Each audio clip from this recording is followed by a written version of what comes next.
আপু আসসালামু আলাইকুম। ওয়ালাইকুম সালাম। কেমন আছেন? আলহামদুলিল্লাহ। আপনার নাম ঠিকানা বলেন। আমার নাম সুবর্ণা, বাড়ি মানিকগঞ্জ। বাড়ি মানিকগঞ্জ। মানিকগঞ্জ। আচ্ছা, তো এই যে ক্যামেরার সামনে কেন আসছে?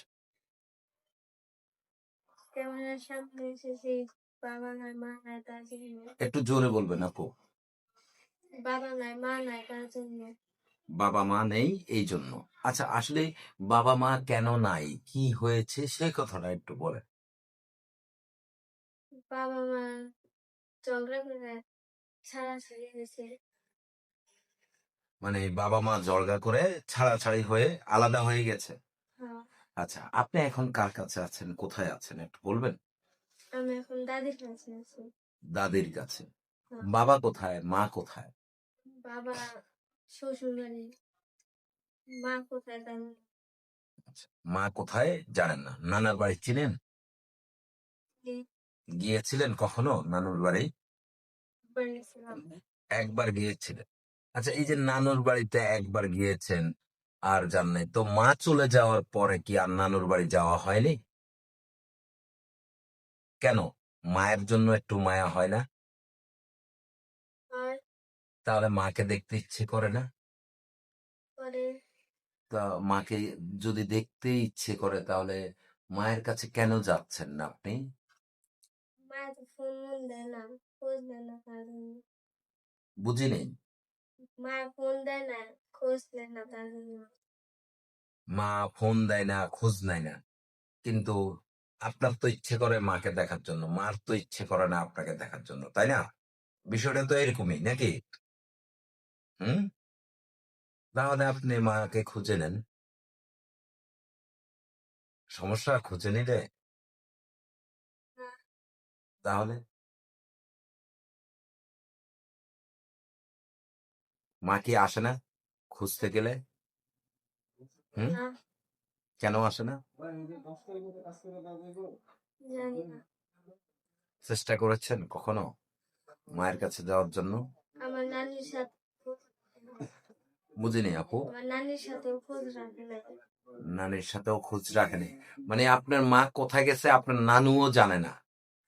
আচ্ছা, এই যে নানু জানে না মা কোথায় গেছে, তারপরে বাবা কোথায় গেছে, দাদি দাদা জানে না, কিংবা শ্বশুর বাড়ি থাকে, তাহলে এই যে আপনার একাকিত্ব জীবনটা, একা জীবনটা কেমন লাগে সেই কথাটা একটু বলেন। একলা জীবন আর কেমন লাগে? মা নাই বাবা নাই।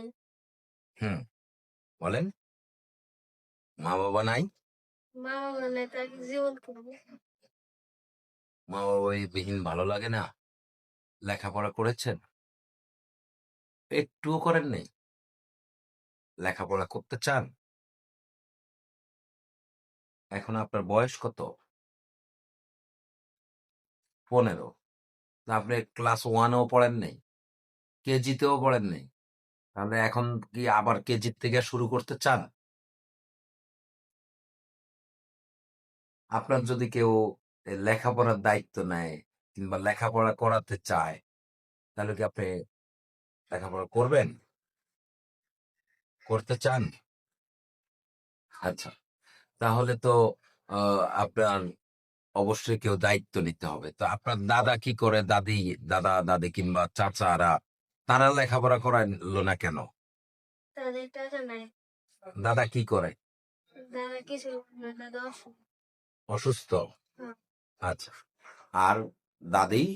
দাদি চলে থেকে ঘাস কেটে না গরু গরু খাবে। বুঝিনি, একটু স্পষ্ট বলেন। গরু পালে।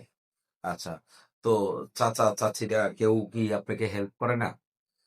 চাচাও ঘর জমাই গেছে। চাচাও ঘর জামাই থাকে? আপনিও কি ঘরবধূ হতে চান?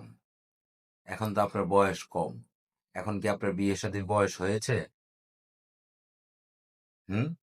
তো যদি কেউ দায়িত্ব নিতে চায় সেই ক্ষেত্রে কি করবেন বলেন?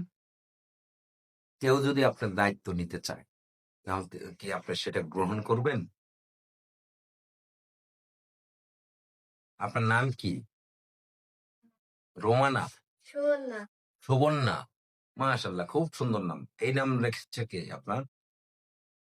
আমার আম্মু। আম্মু। আচ্ছা। এখন কি আপনাকে যদি কেউ আপনার দায়-দায়িত্ব নিতে চায়, আপনি কি সেটা গ্রহণ করবেন?